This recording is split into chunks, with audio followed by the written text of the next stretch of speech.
So this happened at the RNC 2 weeks ago. So not last week, but the week before. And we didn't get a chance to cover it on the YouTube. So here we are. I'm watching Representative Steve King was on with Chris Hayes, and he had two other people on with him, a writer from The Atlantic. And so here, let's run it. You've heard about this. It's when Steve King makes the bold defense of white culture. Okay, here, let's play a little bit of it for you. If you're really optimistic, you can say this is the last time that old white people will command the Republican Party's attention, its platform, its public face. Of course, I thought that was going to happen after 2012, and I was, thanks to the good work of Congressman King, I was severely disappointed. I think they'll still be around, though. But I think they'll be around, but I'll tell you what, in that hall today, that hall is wired. That hall is wired by loud, unhappy, dissatisfied white people. Very white. Yes, very white crowd. Any sign of rebellion is going to get shouted down, or shouted down either kindly or roughly. But that's what's going to happen. So what he's saying is he's making his prediction of, wow, this is the last big stand of white guys in America. He thought that was the last time with Mitt Romney, and then Mitt Romney got trounced, so he thought for sure they're not going to try this again. Yes, they are. They're doubling down. They're not only going white guy, they're going super white, racist, xenophobe guy, misogynist. They've doubled down. You know, remember the Republicans had their prescription for what's wrong with the party, and they needed to do more outreach to minority. They did the exact opposite, okay? And so that's what he's talking about right there. And Steve King responds with this. People business, though, does get a little tired, Charlie. I mean, I'd ask you to go back through history and figure out where are these contributions that have been made by these other categories of people that you're talking about. Where did any other subgroup of people contribute more to civilization? Than white people? Than Western civilization itself, that's rooted in Western Europe, Eastern Europe, and the United States of America, and every place where the footprint of Christianity settled the world. That's all of Western civilization. So just to rebut, he's talking about what other contributions of any other subculture made. So this is a very cursory look from my friend Johnny Idarola did. He spent maybe 5 or 10 minutes looking up stuff, and this is what he came up with, leaving a lot of stuff out. For instance, the Phoenicians came up with the alphabet. Egypt came up with paper, ink pens, makeup, written language, pretty important, written language. I use it every day, written language. The calendar. The Middle East, algebra also came out of the Middle East. China, gunpowder, compasses, printing, alcohol, paper currency, blast furnaces, belt drives, inoculation against diseases, oil wells, and negative numbers. Also, India, they have ironworking and steel itself, microwave communications, the ruler, shampoo, cotton cultivation, Hindu numeric system, and the concept of zero. So this, again, with it under 10 minutes, Johnny Idarola looked this stuff up. How about let's not leave out Latin and South America. Latin and South America, they've contributed birth control, submarines, color TV, and mobile phones. So that's just within like under 10 minutes, just looking. Those are some of the stuff that other people outside of white Western culture, Christian culture, as he calls it. So let's watch how the point of me playing this is to show how we've normalized racism in America, how cable news falls down horribly on the job when confronting the ugliness in our culture. Instead, what it does is it gives it a platform and makes it look normal. And that's what Chris Hayes is about to do right here. Let's play it.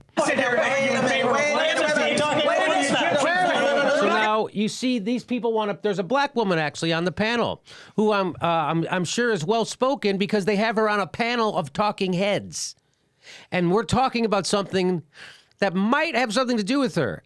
A racist making a blatant racist statement in front of her on national TV. You think Chris would go, well, let me go ahead. You want to say something? I'm going to let you say something. He doesn't. Here's what he does. We're not going to argue the history of Western civilization. Let me note for the record that if you're looking at the... So he's like, well, we're not going to argue the history of civilization. And the black woman says, hey, let's argue the record of our country. And so and Chris Hayes says this. of Western civilization. For every flourishing democracy, you have, you got Hitler and Stalin as well. So there's a lot on both sides. Based on Christianity. Okay, Congressman. There's a lot on both sides, Chris comes up with. I don't know what that means. There's a lot of both sides. I get his point about Hitler and Stalin saying, hey, let's not pat ourselves too hard on the back from white culture. We got Hitler and Stalin. And then I bet he throws it over to the woman on the panel. Steve King, They were based April on Ryan. atheism and agnosticism. Congressman Steve King. Oh my goodness. All right. Asia, Africa. On cable news, we are not going to resolve the relative strengths of various strands of civilizational practice. No, but what we will do is give a platform to racists and pretend like it's okay. In fact, watch, I'm going to giggle myself off here. Watch this. And so what I will do is thank Congressman Steve King for coming. Come back anytime. So I know it's hard to think on your feet like that or whatever, and there's a million things going on, and so I'm not going to come down too hard on Chris Hayes in this moment. I just want to ask him how much that suit costs he's wearing. I'm going to guess a couple $1,000s. Anyway, my point is he turns to a guy who just said horribly, unbelievably stuff that coarsens our culture, right? And he says, hey, Congressman King, well, thanks for coming on, and you're welcome back anytime. As he stops that other woman, the black woman, from pushing back. I don't know. How do you feel about that, Hank? Do you think that's a good idea that he did that? I mean, his excuse was that he was uncomfortable. That's what he tweeted out the next day. He said he wasn't proud of this, Chris Hayes, so kudos to him for saying that. But this is what's wrong with journalism in general these days, is they're friends with these people. Right? So Chris Hayes is friends with Steve. His whole thing is I have to remain friendly because as soon as I'm not friendly to someone, somehow I'm not professional anymore. No, as a reporter, you're not supposed to be friends with these people. You're not supposed to want to be liked by those people. You're not supposed to be. Journalism is printing something someone doesn't want printed. Everything else is public relations. So if you're doing your job, you're supposed to be pissing off politicians every day. And what Chris Hayes seems to be doing here, what's more paramount in his mind, is to maintain a good friendship with his racist friend who just spewed racist stuff, which he did not let other people knock down on his own show. And and that's what's wrong. Instead of going, well, that's really despicable, I'm going to have a talk with my producer about not having you on anymore because I don't want to give a platform to this kind of garbage. That's not what he did at all. He said, wow, you're welcome back anytime. And I'm giggling about it as if racism is funny. By an elected official, no less. A guy who's got a history of it, by the way. So it wasn't like you're blindsided by Steve King's racism.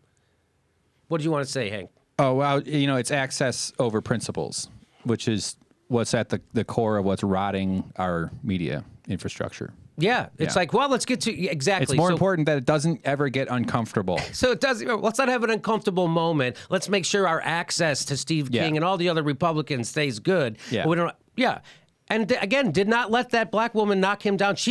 You see, she wants to say something. Yeah, I mean, she keeps trying to say something. He keeps stopping her. It's almost a history of the United States in about 30 seconds, where Right. the media who's supposed to protect people's, look out for the small, for underinformed, underprivileged people, and be the voice of the people, are laughing at power and telling a black person to shut up. I could have used fewer words. No, that's exactly what just happened there. And again, Chris Hayes, not a horrible person. And a fly just crawled across his face. So I'm sure Chris Hayes is a nice guy and whatever. I'm going to guess about $4,000 or $5,000 that suit costs. I'm going to guess that ties about $150. I bet he gets it refitted too when he gets his summer weight. Yeah. So it was like Chris Hayes had no idea that King was going to say anything that might sound like racist. And if he did, I'm going to giggle about it and throw it a commercial. So and again, everybody makes mistakes. I make lots of them. Chris Hayes has acknowledged that was a mistake. So kudos to Chris. That's why I feel like I'm taking it easy on him right now. So kudos to Chris. But seriously, about $4,000 or $5,000, you think that suit Probably. Probably. I saw him. I was on the floor at the DNC in Philly, and I had my cameraman with me, and I looked up. First of all, Chris Hayes, super tall. He's got to be at least 5'11", maybe 6 feet. I don't know. He's tall. And I'm not that tall. You know me. I used to be taller, but now I'm around 5'8" or something. You're doing good. Thank you. And but I looked up, and I'm like, that's a nice suit. That's Chris Hayes. I was like, that's a nice suit. That's Chris Hayes. And he walked right past me, and I wanted to ask him how, about this. And I wanted to ask, but he went right. He did not make eye. He kept the Jerry Seinfeld. He just looked straight ahead. You don't look to the sides like a good reporter. Anyway, so I know he saw me, and I know he didn't want to talk to me. And Well, he would have been fired had he done the right thing. Had he done the right thing, he probably would have lost his job. Yeah. And the right thing to do was say, hey, I'm going to go ahead can you find out what that, I know what that black woman's name is. I'm blanking on it. So April Ryan is her name. And he didn't let her knock him down, which is what he should have done. He should have said, April, do you want to say something to him? And then given her at least as much time to knock that down as he gave to Steve King to say it. At least as much time, if not twice as much, right? Didn't do that. Doesn't turn to him and say, wow, you really degraded our show. And it's that kind of talking that's debasing our culture right now. And how people like you can think like that is really shocking to me. But maybe it's got something to do with the fact that you live in the middle of nowhere and you don't bump into other people besides people just like yourself. Steve King from Iowa. I've been to Iowa. Not a lot going on in Iowa. Not a lot going on. So, and very homogeneous, Iowa. So anyway, so that's what he should have said, turned to him and said, hey, and so I'm not going to let you come on anymore until you figure out what's wrong with you and what you just said. And maybe what April just said, think about it. He should have did something like that. Like, that's gross that you turn to him and say, hey, thanks, buddy, come back on. Shh, black lady, shh. Hey, you're great. Everything's okay, giggle, giggle. So I'm cutting Chris Hayes slack because he did apologize semi for it. Whether he did it on camera, I don't know. I don't have that kind of time to watch his show every day. It would be nice. If he did, someone send me a link to his apology on air for this. And if he hasn't apologized on air for this, well, there you go. That's got, about $4,000 or $5,000, that suit? That's a nice suit. He probably got a discount when he bought two. He probably got two. He probably got them for $2,500 each. Yeah, no, like two for $9,000. Two for $9,000. That is a nice suit. Yeah, I'm going to say good. that tie's got to be at least $150. Oh, easily. You don't wear a $100 tie on tie TV. with a $3,000 suit. Yeah, you go up. Anyway, so that's what's wrong with news. That's not doing your job. That's giving a platform to ugliness and debasing our culture. And you wonder how Donald Trump happens, Chris? Because your goddamn network airs his speeches unedited, live, and unfact-checked. You're doing so have some balls and stand up to Phil Griffin and say something about the corrosive nature of your cable news network and what it's doing to our culture. Have some balls and say it. How much fucking money do you need, Chris? You got millions and millions of dollars already. What the fuck else do you need?